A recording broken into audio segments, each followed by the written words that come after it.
বামে থাকছেন Vinicius junior, ডান পাশে তরুণ তারকা রায়ান। আগের ম্যাচে মাত্র 20 মিনিট খেললেও জাপানের বিপক্ষে আরো ফিট হয়ে ফিরছেন নেইমার জুনিয়র। তাদের সাথে একাদশে বড় চমক নিয়ে এবার নকআউট পর্বে মাঠে নামবে ব্রাজিল ফুটবল দল। জিতলে এক ধাপ এগিয়ে যাবে হেক্সা মিশনে, হারলে বাদ পড়তে হবে।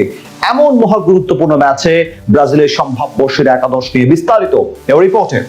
রাজকীয় কামব্যাকের মাধ্যমে নকআউট পর্ব নিশ্চিত করেছে ব্রাজিল ফুটবল দল। গ্রুপ পর্বে হাইতি ও স্কটল্যান্ডকে রীতিমতো উড়িয়ে দিয়ে পৌঁছেছে রাউন্ড অফ 32-তে। তবে সেখানেই তাদের জন্য অপেক্ষা করছে সবচেয়ে বড় বাধা। এশিয়ার পাওয়ার হাউস খ্যাত জাপানকে মোকাবিলা করতে হবে 5 বারের বিশ্ব চ্যাম্পিয়নদের। সেই বাধা টপকাতে পারলেই পৌঁছে যাবে শেষ 16-তে। তবে তার আগে প্রশ্ন উঠেছে, এই ম্যাচে কেমন হবে ব্রাজিলের সেরা কম্বিনেশন? জাপানকে হারাতে হলে প্রয়োজন দ্রুতগতির ফুটবল, সাথে টেকনিক্যাল অ্যাপ্রোচ। সেদিক থেকে কি চাল চালবেন কার্লো আনচেলত্তি, তা নিয়ে আগ্রহ সবার মাঝে।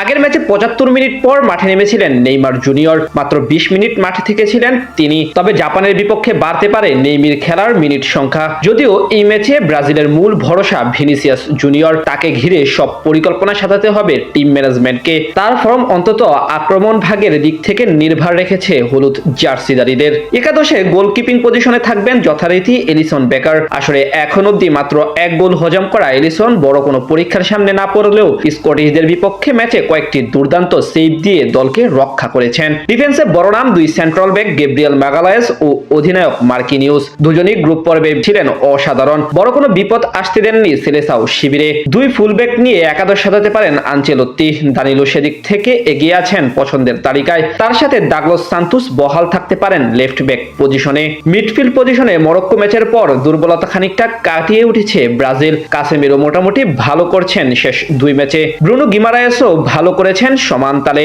তবে নকআউটে সাধারণত কঠিন চ্যালেঞ্জ সামলাতে হবে তাদের। একটু ভুল করলেই পড়তে হবে কঠিন বিপদে। জাপানের অল আউট ফুটবল রুখতে মধ্যমাঠ থেকে দৃঢ়তার পরিচয় দিতে হবে এই দুজনকেই। তাদের সাথে ক্লাসিক 4-4-2 ফরমেশন খেললে শুরুর একাদশে থাকতে পারেন লুকাস পাকেতা ও লেফট মিডফিল্ড পজিশনে থাকতে পারেন 19 বছর বয়সী তারকা রায়ান। রাফিনিয়ার ইনজুরিতে প্রাপ্ত সুযোগ বেশ ভালোভাবে কাজে লাগিয়েছেন তরুণ রায়ান। আক্রমণ ভাগে 2 ফরওয়ার্ড ভিনিসিয়াস জুনিয়র ও ম্যাথিউ কুনহার দারুণ ফর্ম আপাতত সুখী পরিবার হিসেবে ব্রাজিলকে প্রতিষ্ঠিত করে রেখেছে। টুর্নামেন্টে 4 গোল ও 1 অ্যাসিস্ট নিয়ে গোল্ডেন বুট জয়ের দিকে এগিয়ে যাচ্ছেন ভিনিসিয়াস জুনিয়র। অন্যদিকে কুনহার পা থেকে এসেছে মোট 3টি গোল। জাপানকে চাপে রাখতে হলে এই 2 স্ট্রাইকারকে বড় ভূমিকা রাখতে হবে। যদিও সাব হিসেবে এখানে এন্ড্রিকো মাঠে নামতে পারেন দ্বিতীয়ার্ধে। একই পরিস্থিতি নেইমারের ক্ষেত্রে। আগের ম্যাচের মতো এই ম্যাচেও হাফ টাইমের পরে দেখা মিলতে পারে নেইমারের। পুরো 90 মিনিট খেলার মতো এখনো ফিট নন তিনি। তবে আগের ম্যাচের চেয়ে বাড়তে পারে তার খেলার মিনিট সংখ্যা। সে যাই হোক, সব মিলিয়ে বলা চলে জাপানের বিপক্ষে শক্তিশালী একাদশ নিয়ে মাঠে নামতে প্রস্তুত ব্রাজিল ফুটবল দল। 2 দলের হেড টু হেড পরিসংখ্যানে অবশ্য এগিয়ে ব্রাজিল। তবে শেষ দেখায় জয় পেয়েছিল জাপান ফুটবল দল। সেটি নিশ্চিতভাবে চিন্তার কারণ কার্লো আনচেলত্তির জন্য।